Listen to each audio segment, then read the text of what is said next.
Welcome. You're watching Personally Identifiable Information. What is it and what do I need to do to keep it safe?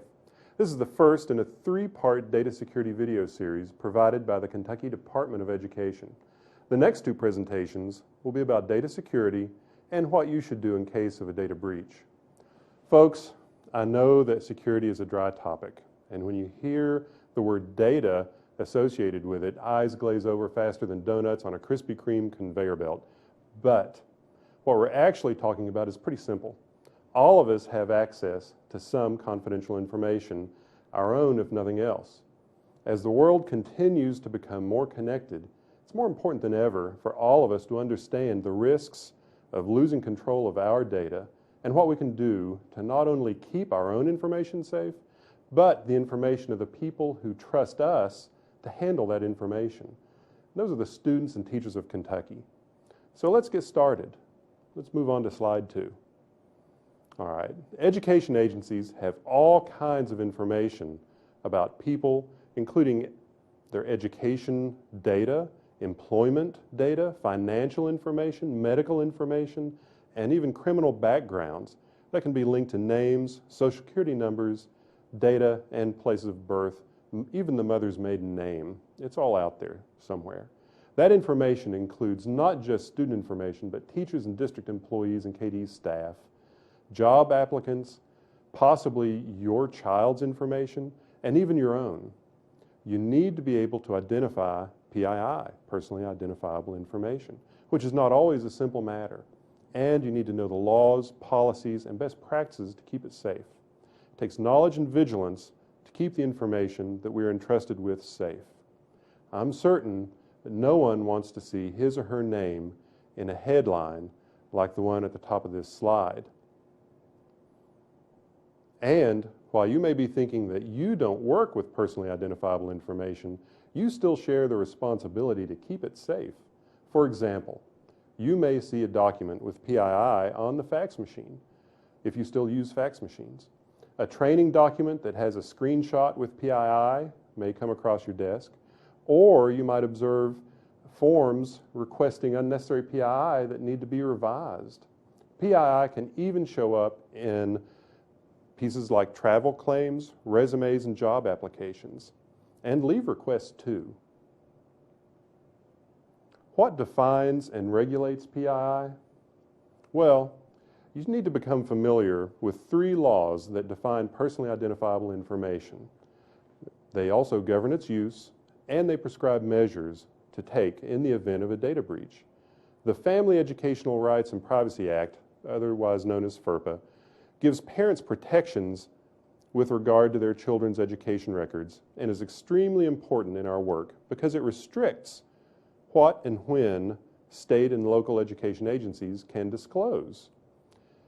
Also, in the 2014 legislative session here in Kentucky, our General Assembly enacted 2 new data security laws, House Bills 5 and 232. These expanded the definition of PII to be more inclusive than the traditional FERPA. The legislation created new sections of KRS Chapter 61 that impact states and local education agencies and those doing business with state and local education agencies. Let's start with FERPA and spend more time on it than the others. FERPA is a federal law that protects the privacy of student education records. It applies to state and local education agencies that receive funds under applicable programs of the U.S. Department of Education. FERPA gives parents or eligible students the right to inspect and review and revise the student's education records maintained by the school. Under FERPA, PII includes not only the obvious data elements, such as name, address, social security number, but also indirect identifiers that would have the effect of identifying a student. Even an aggregated report can be considered PII if small cell counts haven't been properly suppressed. The standard is, can a reasonable person in the school community, I mean someone without personal knowledge of the circumstances, identify the student? The general rule under FERPA is that PII from education records cannot be disclosed without written consent. However, there are exceptions, and I'll talk about 4 of the most common exceptions now. The first one, FERPA allows schools to disclose without consent information such as a student's name, address, phone number, date, place of birth, honors, and dates of attendance. However, in addition to advising parents and students annually of their rights under FERPA, districts must tell them about the directory information and allow a reasonable amount of time to opt out. Generally, state education agencies cannot disclose data under the directory information exception. That means us, because there is no state-level tracking of parents and students who have opted out. Second exception, the school official exception allows schools and local education agencies to disclose information to an individual or entity operating on behalf of a school official who has a legitimate educational interest in the records. Directory information and the school official exception require disclosure in the annual notification. However, the other 2 exceptions require written agreements. The agreements must include very specific terms describing the data, how the data will be used, who will have access, how it will be protected, and how it will be destroyed. So the third exception, this is the studies exception. It allows for the disclosure of PII for the purpose of developing, validating, or administering predictive tests, administering student and programs of improving instruction.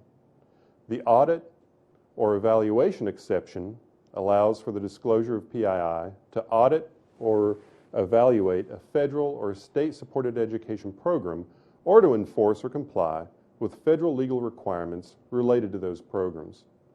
There are more details on each of these 4 exceptions that allow release of data without consent in the FERPA exception summary document located on the KDE Data Governance webpage. As a best practice, KDE employees should not release personally identifiable data in any format. Specific requests should be directed to the Division of Enterprise Data.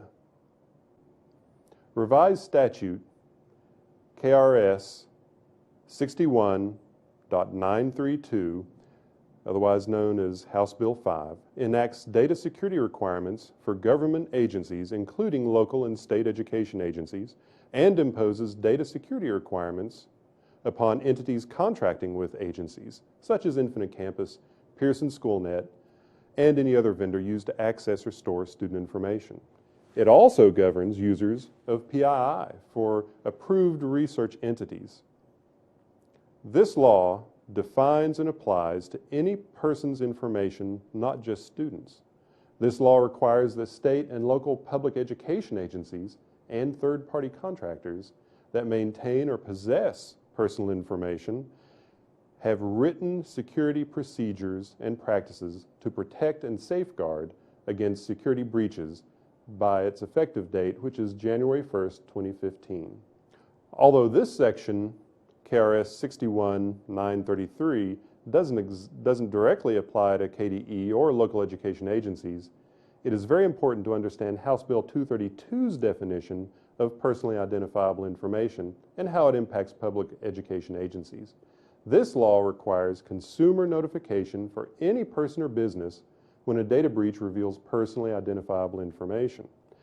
The language also requires cloud computing service providers contracting with educational institutions to maintain security of student data and allows the Kentucky Board of Education to promulgate regulations as needed.